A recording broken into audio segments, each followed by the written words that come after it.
Hello বন্ধুরা, তোমাদের সবাইকে স্বাগত জানাই আমার একটা নতুন ভিডিওতে। রাখি পূর্ণিমার দিন সকালবেলায় চান টান সেরে রাখি, মিষ্টি, কচুরি আর তরকারি নিয়ে রেডি করে দিয়েছি থালাগুলো। এবার রাখি পরানো শুরু করব। ভাই বোনের সম্পর্ক হলো এমন একটা বন্ধন যেখানে কোনো শর্ত নেই, নেই কোনো শেষ। ছোট বড় যাই হোক না কেন, একে অপরের উপর জীবনে খুবই গুরুত্বপূর্ণ স্থান অধিকার করে থাকে। ভাই বোনের ভালোবাসা সারা জীবন যেন এইভাবেই অটুট থাকে, এই কামনা করেই রাখি পূর্ণিমাটা শুরু করলাম। প্রথমেই চলে এসেছে অলিভিয়া আর অনুষ্কা অন্তুকে রাখি পরানোর জন্য। ওরা তো সকাল থেকেই চান টান করে অনেকক্ষণ সকালে এসছে, কিন্তু অন্তু, মান্তুদা, চিনু এদের তো চানই হয়নি, তাই ওরা ওয়েট করছিল। আর এখানে অনুষ্কা বাঁধতে পারছিল না ঠিকঠাক করে, তাই আমি একটু ওকে হেল্প করে দিয়েছিলাম। তারপর অলিভিয়া বেঁধে দিল অন্তুকে, তারপর এবার মান্তুদাকেও বেঁধে দেবে আর চিনুকেও রাখি পরিয়ে দেবে এক এক করে। ওদের হয়ে গেলে তারপর এবার আমি এক এক করে সবাইকে রাখি পরাবো।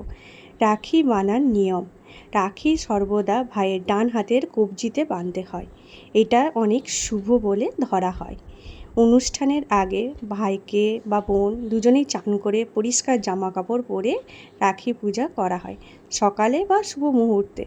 আর রাখি পূর্ণিমায় এই বছর কখন শুভ মুহূর্ত ছিল তার একটা আমার ভিডিও করা আছে, আশা করি তোমাদের অনেক হেল্পফুল হয়েছিল।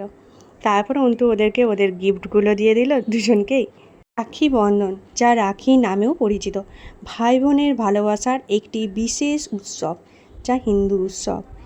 ভাই বোনের মধ্যে এই বন্ধনটা যাতে চিরজীবন অটুট থাকে এবং স্নেহের প্রতীক। বেশিরভাগ ভারতীয় সম্প্রদায়েই এই অনুষ্ঠানটা পালন করা হয়।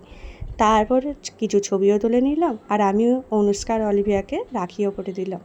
এবার প্রথমে মান্তুদাকে পরিয়ে দিলাম, তারপর অন্তু, এবার চিনু, এক এক করে সবাইকে আমি রাখি পরিয়ে দিয়েছিলাম আর গিফটও নিয়ে নিয়েছিলাম সঙ্গে। তারপর খাওয়া দাওয়া যা হয়, আর প্রচুর ছবি আর প্রচুর মজা করেছি আমরা সবাই মিলে এখানে। খুব ভালো লাগছিলো সবাই মিলে এখানে মজা করতে। আর ওদেরকে বলেছিলাম এই ভিডিওগুলো একটু ছোটো ছোটো ক্লিপ নিয়ে নিতে, যাতে তোমাদের সাথেও এগুলো শেয়ার করা যায়।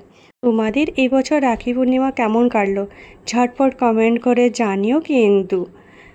রাখি পূর্ণিমা বলো বা ভাইফোঁটা বলো, একজনের ফোন তো আমার আসবেই, সেটা হলো পিনাকি।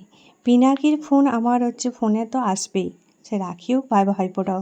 আমি ভুলে গেলেও পিনাকি ঠিক আমাকে ফোন করে নেবে। এবছর চুমকিদির শরীরটা একটু ভালো নেই, তাই এবছর চুমকিদি আসেনি, তো আমি একাই ছিলাম। ওদের সাথে ছবিও তুলে নিয়েছিলাম আর রাখিও করে নিয়েছিলাম। প্রতি বছরের মতন এবছরও সৌরভ সবার লেটে আসবে, মানে রাখি পরানো শেষের পর ও আসবে, কারণ প্রতি বছরই ওর ডিউটি থাকে, আর ডিউটি সেরে ও দুপুর দিকে বা বিকেল দিকে আসে। এবছর যেহেতু 1:30 পর্যন্ত রাখি ছিল, তাই ওকে বলাই হয়েছিল ডিউটি করে সোজা এখানে চলে আসবি, তো তার জন্য ও এসেছিলো। আর ওর জন্য কচুরি রাখিনি, ওকে মিষ্টি এইসব দিয়ে থালা সাজিয়ে দিয়েছিলাম।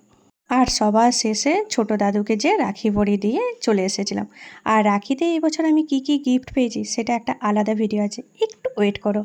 আর তোমাদের সবার কেমন রাখি পূর্ণিমার অনুষ্ঠান গেল সেটাও কমেন্ট করে জানিও। আর তোমরা কে কী গিফট পেয়েছো সেটা কমেন্ট করে জানাতে একদম ভুলো না বন্ধুরা। তোমাদের এই ভিডিওটা দেখে কেমন লাগলো সেটা ঝটপট কমেন্ট করে জানিও কিন্তু। চলো ভিডিওটা শেষ করি। ভিডিওটা ভালো লাগলে লাইক, শেয়ার, কমেন্ট করো। আর প্রথমবার আমার চ্যানেলে আসলে প্লিজ আমার চ্যানেলে একটা সাবস্ক্রাইব করো এরকমই ইন্টারেস্টিং ভিডিও দেখার জন্য। Thank you for watching guys, tata.